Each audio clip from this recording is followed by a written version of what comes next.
እስኪ አንድ ጥያቄ ልጠይቅህ። ዛሬ ራስህን ምን ብለህ ነገርከው? ለራስህ ምን አልክ?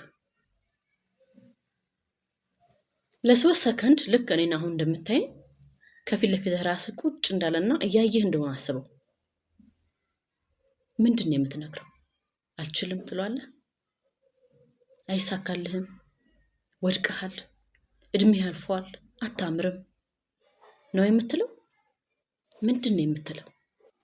አልችልም፣ ዋጋ የለኝም፣ አላምርም፣ እኔ ሰው ፊት መቆም የምችል ሰው አይደለም፣ ምንም ነገር አይሳካልኝም ብለህ የምትነግረው ከሆነ አይምሮ ሁሌም ይሄንን ንግግር ይቀበለዋል፣ ያምነዋል።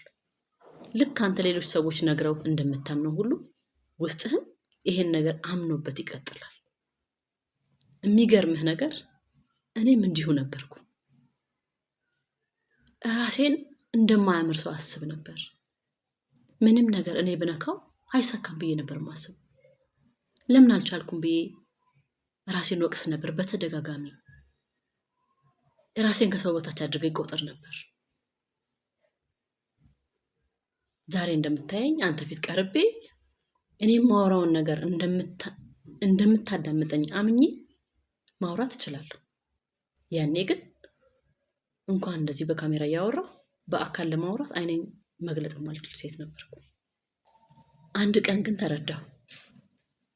ጠላቴ ሌላ ሰው አልነበረም። የራሴ ንግግር ነበር ራሴን የገደለኝ። የራሴ ንግግር ነበር ያንን ስዕል የሰጠኝ።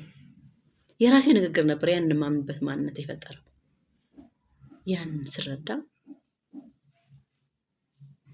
ንግግሬን ቀየርኩ። ሳይንሳዊ ጥናቶች የሚያመለክቱት በተደጋጋሚ ራሱን የሚወቅስ ሰው በአስተሳሰቡ ላይ በባህሪው ላይ ከፍተኛውን ተጽዕኖ ይፈጥራል ይላሉ። በተደጋጋሚ ራስን የምትወቅስ ከሆነ እድገትን ራስ ትገድበዋለህ። ነገር ግን ስህተትን እንደ ትምህርት ስታይ አእምሮህ ለመማር ይከፈታል ይላል ሳይንሱ። እንዲህ አድርግ። ዛሬ የተናገርከው አንድ አሉታዊ ንግግር በአንድ አዎንታዊ ንግግር ቀይረው። ለምሳሌ አልችልም በማለት ፋንታ እየተማርኩ ነው፣ እማራለሁ፣ አሻሽላለሁ በል እስኪ። ዛሬ አንድ ትንሽ እርምጃ ውሰድ። አስታውስ፣ ስህተትህ የማንነትህ መገለጫ አይደለም። ስህተትህ መማሪያ ነው። አስተውለህ ከሆነ ብዙ ጊዜ የሚያናድድህ ሰዎች አንተን የሚገልጹበት መንገድ ነው። እንደዚህ ያለኝ እኮ እከሌ እኮ እንደማትረባ አለኝ ብለህ ትናደዳለህ።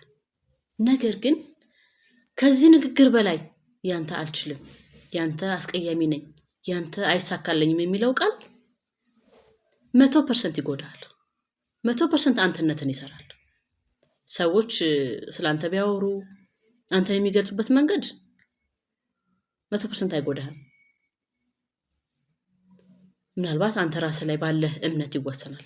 አንተ ራስህን በጣም የምታውቅ፣ ራስን የምትረዳ፣ አቅምህን የምታውቅና እየሰራህ ያለ ሰው ከሆንክ ምንም ፐርሰንት ላይ ጎዳህ ይችላል። ምናልባትም ትንሽ አነስ ያለ አመለካከት ካለ 10ም 20%፣ 50ም 60% ሊጎዳህ ይችላል። ነገር ግን አንተ ራስህን የምትነግረው ነገር ግን 100% ነው የሚጎዳ። ራስህን የምትሰራው በዛ በንግግርህ ነው። ንግግርህ ምን ያህል ገዳይህ እንደሆነ ከራሴ ልምድ በመነሳት ሳይንሳዊ ጥናት በማቅረብ